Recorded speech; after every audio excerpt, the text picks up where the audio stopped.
அனைவருக்கும் என்னுடைய அன்பு வணக்கம். ஒரு சிலர் பிறக்கும்போது அவங்களுடைய குலதெய்வத்தினுடைய அம்சத்தில், நட்சத்திரத்தில், ராசியில் பிறந்திருப்பாங்க. நம்ம வாழ்க்கையில் முன்னேறணும், உயரணும் அப்படின்னா நமக்கு கிடைக்கக்கூடிய முதல் மிகப்பெரிய ஆசீர்வாதம் சக்தி அப்படின்னா அது குலதெய்வத்தினுடைய ஆசீர்வாதம் சக்தி தான். அந்த குலதெய்வத்தினுடைய அம்சத்திலே ராசியிலே பிறந்தவங்க யார், அவங்க நட்சத்திரம் என்ன, ராசி என்ன அப்படின்னு இந்த வீடியோவில் தெரிஞ்சுக்க போகிறோம். நான் உங்கள் சீனிவாசன் தமிழ்ச்செல்வி மணி. வீடியோ ரொம்பவும் சுவாரஸ்யமாகவும் பயனுள்ளதாகவும் இருக்கும். வீடியோவை ஸ்கிப் பண்ணாமல் கடைசி வரைக்கும் பாருங்கள். இது வரைக்கும் இந்த சேனல் நீங்கள் சப்ஸ்கிரைப் பண்ணாமல் இருந்தீங்கன்னா உடனே சப்ஸ்கிரைப் பண்ணுங்கள். மேலும் பக்கத்தில் ஒரு பெல் ஐக்கான் இருக்கும், அந்த பெல் ஐக்கானும் ப்ரெஸ் பண்ணுங்கள். நான் கொடுக்குற ஒவ்வொரு வீடியோவும் உங்களுக்கு உடனடியாக நோட்டிஃபிகேஷனாக வந்துடும். குலதெய்வம் என்பது நம் குலத்தையும் நம்மையும் காக்கக்கூடிய ஒரு தெய்வம். வருடத்துக்கு ஒரு முறையாவது நிச்சயமாக குலதெய்வ வழிபாடு செய்ய வேண்டும். அவ்வாறு குலதெய்வ வழிபாடு செய்ய முடியல அப்படின்னா நம்ம வாழ்க்கையில் முன்னேறுவதற்கும் உயர்வதற்கும் பல்வேறு விதமான தடைகளும் பிரச்சனைகளும் ஏற்படும். நம்ம பிறந்த மண்ணையும் ஊரையும் நாட்டையும் விட்டு வெளிநாட்டுக்கு செல்லும்போது கூட நாம் வணங்கக்கூடிய நம்மளுடைய குலதெய்வம் கோவிலிருந்து ஒரு பிடி மண் எடுத்துகிட்டு போயிட்டு நாம் வணங்கக்கூடிய பூஜைகள் வைத்து வழிபாடு செய்ய வேண்டும். நம் குலதெய்வம் கோவிலிருந்து மண் எடுக்கும்போது நம் வீட்டு வளர்க்கக்கூடிய செடிகளில் வைத்து அந்த செடிகளை வளர்க்கும் போது குலதெய்வமாகவே பாவித்து வழிபாடு செய்ய வேண்டும். நம்முடைய இந்து சாஸ்திரத்தில் ஒவ்வொரு உயிரினங்களுக்குள்ளேயும் தெய்வீக அம்சத்தை பார்ப்பாங்க. தாவரங்கள், விலங்குகள், இதுபோல் எல்லா விஷயங்களிலுமே தெய்வீக அம்சத்தை உணரக்கூடிய பண்பு நம்முடைய இந்து சாஸ்திரத்தில் உண்டு. துளசி செடி, வாழை மரம், மருதாணி செடி, வேப்ப மரம், செம்பருத்தி, இதுபோல் ஒவ்வொரு விதமான செடிகளிலுமே தெய்வீக அம்சத்தையும் நேர்மறையான ஆற்றலையும் நாம் உணர முடியும், பார்க்க முடியும். நம்மளுடைய குலதெய்வம் கோவிலுடைய மண் எடுத்து இதுபோல் தாவரங்கள் வைத்து நம்ம வழிபாடு செய்யும்போது அந்த குலதெய்வத்தையே வணங்கக்கூடிய அந்த குலதெய்வம் கோவிலிருந்து கிடைக்கக்கூடிய சக்தி அவ்வாறே நமக்கு கிடைக்கும். சில நேரங்களில் நாம் செய்கின்ற தொழிலில் பல்வேறு விதமான தடைகளும் பிரச்சனைகளும் வரும். வீட்டில் காரணமே தெரியாமல் மனஸ்தாபங்களும் சண்டைகள் சச்சரவுகளும் ஏற்படும். நோய் ஒருவருக்கு பின் ஒருவராக மாறி மாறி ஏற்படும். இவ்வனைத்தும் பார்த்திங்கன்னா குலதெய்வத்தினுடைய கோபமோ அல்லது குலதெய்வ வழிபாடு சரியாக செய்யாமல் இருப்பதே காரணம். இதுபோல் சூழ்நிலைகளில் நம்ம குலதெய்வ வழிபாடு தவறாமல் செய்து வந்தோம் அப்படின்னா நிம்மதியும் அமைதியும் ஆரோக்கியமும் தொழில் நல வளர்ச்சியும் ஏற்படும். குலதெய்வம் என்பது நம் குலத்திலே பிறந்த முன்னோர்களை தெய்வமாக வணங்கக்கூடிய ஒரு முறைதான் குலதெய்வ வழிபாடு அப்படின்னு சொல்லுவாங்க. ஆனால் சிலர் முருகனையும் சிவபெருமானையும் மகாவிஷ்ணுவையும் பெருமாளையும் குலதெய்வமாக வழிபாடு செய்வாங்க. ஒவ்வொரு கோவிலுமே பஞ்சபூதங்களில் அம்சம் பெற்றதாக இருக்கும். சில கோவில்கள் நீரை சார்ந்த குளம், ஆறு, ஏரி, கிணறு இதுபோல இடங்களில் நெருக்கமாக அமைந்திருக்கும். சில கோவில்கள் நெருப்பு சார்ந்த வழிபாடுகள் அதிகமாக செய்வாங்க. தீச்சட்டி எடுப்புதல், தீ மிதித்தல் இதுபோல விஷயங்கள் அதிகமாக செய்வாங்க. சில கோவில்கள் மலை உச்சியில் இருக்கும். முருகர் கோவில், அம்மன் கோவில், சில தெய்வங்கள் மலையில் இருக்கும். இதுபோல் உங்களுடைய குலதெய்வம் எந்த பஞ்சபூதத்துடன் அமைப்பெற்றிருக்கு அப்படின்னு கவனித்து பாருங்கள். ராசி நட்சத்திரத்தில் கூட 4 வகையாக ராசிகளை பிரிக்கிறாங்க. நீர் ராசி, நெருப்பு ராசி, காற்று ராசி, நிலம் ராசி அப்படின்னு. உங்களுடைய குலதெய்வமும் இதுபோல் நீர்நிலைகள் அருகில் இருக்கா? உங்கள் குலதெய்வத்துக்கு செய்யக்கூடிய வழிபாடு நெருப்பு சம்பந்தமான வழிபாடாக இருக்கா? உங்கள் குலதெய்வத்தினுடைய இருப்பிடம், அமைவிடம் மலை மற்றும் மலை சார்ந்த பகுதி இருக்குது அப்படின்னா நீங்கள் குலதெய்வத்தினுடைய அம்சத்தில் பிறந்தவர் அப்படின்னே சொல்லலாம். நீர் ராசியாக கடகம், விருச்சிகம், மீனம். உங்களுடைய குலதெய்வம் நீர்நிலை அருகில் இருந்தால் நீங்கள் நிச்சயமாக உங்கள் குலதெய்வத்தினுடைய அம்சத்தில் பிறந்தவர் அப்படின்னே சொல்லலாம். உங்கள் குலதெய்வத்துக்கு நெருப்பு சார்ந்த வழிபாடுகள் நீங்கள் அதிகமாக செய்கிறீங்க, பிரார்த்தனைகள் அதிகமாக செய்கிறீங்க அப்படின்னா உங்கள் குலதெய்வம் நெருப்பு சார்ந்த பஞ்சபூதத்தில் ஒன்றாக இருக்கும். உங்களுடைய ராசி நெருப்பு சார்ந்த ராசியாக இருந்தால் நீங்களும் குலதெய்வத்தினுடைய அம்சத்தில் பிறந்தவர் அப்படின்னே சொல்லலாம். நெருப்பு சார்ந்த ராசியாக மேஷம், சிம்மம், தனுசு இவைகளை சொல்லலாம். உங்களுடைய குலதெய்வத்தினுடைய இருப்பிடம் மலை அல்லது மலை சார்ந்த பகுதியில் இருந்தால் பஞ்சபூதங்களில் நிலம் சார்ந்த அம்சம் பெற்றதாக உங்களுடைய குலதெய்வத்தை சொல்லலாம்.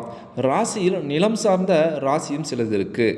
ரிஷபம், கன்னி, மகரம் இந்த ராசிகள் நிலம் ராசிகள் அப்படின்னு சொல்லலாம். உங்களுடைய குலதெய்வம் நிலம் சார்ந்த ஒரு பகுதியில் இருந்தால் நீங்கள் உங்கள் குலதெய்வ அம்சத்தில் பிறந்த ராசியாக கருதப்படுது. இந்த உலகமே பஞ்சபூதங்கள் அடிப்படையில் தான் இயங்குது. அந்த பஞ்சபூதத்தின் அடிப்படையில் உங்கள் குலதெய்வம் நிச்சயம் அமைந்திருக்கும். உங்கள் குலதெய்வம் பஞ்சபூதத்தில் எந்த நிலையில் வருது? நீங்கள் இந்த நீர், நெருப்பு, நிலம், காற்று என்ற 4 நிலை ராசிகளில் எதில் வரீங்க அப்படின்னு தெரிஞ்சுக்குங்க. மேலும் குலதெய்வம் என்பது ஒரு குடும்பத்துக்கு ஆண் தெய்வமாக இருக்கலாம் அல்லது பெண் தெய்வமாக இருக்கலாம். அதே போல் ராசியிலுமே 2 வகை ராசிகளை பிரிக்கிறாங்க. ஆண் ராசி தனி, பெண் ராசி தனி அப்படின்னு. நீங்கள் வழிபடக்கூடிய தெய்வம் பெண் தெய்வமாக இருந்தால், உங்களுடைய குலதெய்வம் ஆண் குலதெய்வமாக இருந்தால், அந்த குலதெய்வத்தினுடைய அம்சம் கொண்ட ஆண் ராசியாகவே நீங்கள் பிறந்திருந்தால் நீங்கள் குலதெய்வத்தினுடைய அம்சத்தில் பிறந்தவர் அப்படின்னு சொல்லலாம். ஆண் ராசிக்குரிய ராசிகள் என்ன அப்படின்னு தெரிஞ்சுக்கலாம். மேஷ ராசி, மிதுன ராசி, சிம்ம ராசி, துலாம் ராசி, தனுசு ராசி, கும்ப ராசி.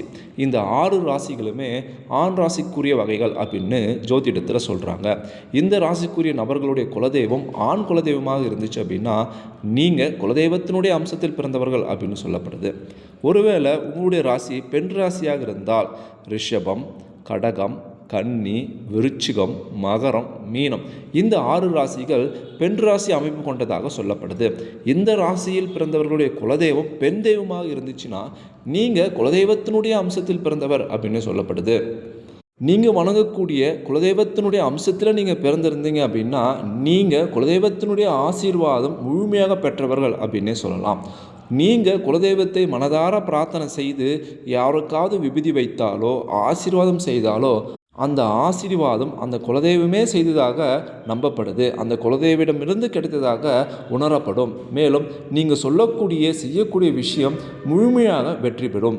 நீங்கள் செய்யக்கூடிய தானமும் தர்மமும் உங்களையும் உங்கள் குலத்தையும் பூரணமாக காக்கும். உங்களுக்கு அந்த குலதெய்வத்தினுடைய அம்சமும் ஆசீர்வாதமும் முழுமையாக இருக்கும். மேலும் சில நட்சத்திரங்கள் தேவகணத்தில் இருக்கும். பொதுவாக நட்சத்திரங்களை 3 கணமாக பிரிப்பாங்க. ராட்சகணம், மனிதகணம், தேவகணம் என்று. குலதெய்வங்கள் என்பது தெய்வத்திற்கு சமமாகவும் தேவர்களுக்கு சமமாகவும் வழங்கப்படுகிறது. அதேபோல் நீங்கள் தேவகணத்தில் பிறந்த நட்சத்திரத்தை சார்ந்தவர்களாக இருந்தீங்க அப்படின்னா நிச்சயமாக குலதெய்வத்தினுடைய அம்சத்தில் பிறந்தவர்களாகவே கருதப்பட்டது. தேவகணத்துக்குரிய நட்சத்திரங்களாக அஸ்வினி, மிருகசீரிடம், புனர்பூசம், பூசம், அஸ்தம், சுவாதி, அனுஷம், திருவோணம், ரேவதி ஆகிய நட்சத்திரங்கள் தேவகணம் பெற்ற நட்சத்திரங்களாக சொல்லப்படுது. இந்த நட்சத்திரத்துக்குரிய நபர்கள் நீங்கள் வணங்கக்கூடிய குலதெய்வத்தினுடைய அம்சம் பெற்றவர்களாகவும் அருள் பெற்றவர்களாகவும் அதனுடைய அம்சத்திலே பிறந்தவர்களாகவும் சொல்லப்படுது. மேலும் ஒரு சிலர் வீட்டில் குலதெய்வமாக முருகப்பெருமானையும் சிவபெருமானையும் பெருமாளையும் துர்க்கை அம்மனையும் மகாலட்சுமியும் விநாயகரையும் வழிபடுவாங்க. அந்த தெய்வங்கள் அவதரித்த நட்சத்திரங்களில் உங்கள் வீட்டில் இருக்கக்கூடிய நபர்கள் யாராவது பிறந்திருந்தாங்க அப்படின்னா அந்த தெய்வத்தினுடைய அம்சம் பெற்றவர்களாகவே சொல்லப்படுது. துர்க்கை அம்மன் அவதரித்த நட்சத்திரமாக பரணி நட்சத்திரத்தை சொல்கிறாங்க. முருகப்பெருமான் அவதரித்த நட்சத்திரமாக கார்த்திகை மற்றும் விசாக நட்சத்திரத்தை சொல்கிறாங்க. சிவபெருமான் அவதரித்த நட்சத்திரமாக திருவாதிரை நட்சத்திரத்தை சொல்கிறாங்க. மகாலட்சுமி அவதரித்த நட்சத்திரமாக அனுஷம் நட்சத்திரத்தை சொல்கிறாங்க. ஹனுமன் அவதரித்த நட்சத்திரமாக மூலம் நட்சத்திரத்தை சொல்கிறாங்க. விஸ்வகர்மா அவதரித்த நட்சத்திரமாக சித்திரை நட்சத்திரத்தை சொல்கிறாங்க. பெருமாள் அவதரித்த நட்சத்திரமாக திருவோணம் நட்சத்திரத்தை சொல்கிறாங்க. ராமர் அவதரித்த நட்சத்திரமாக புனர்பூசம் நட்சத்திரத்தை சொல்கிறாங்க.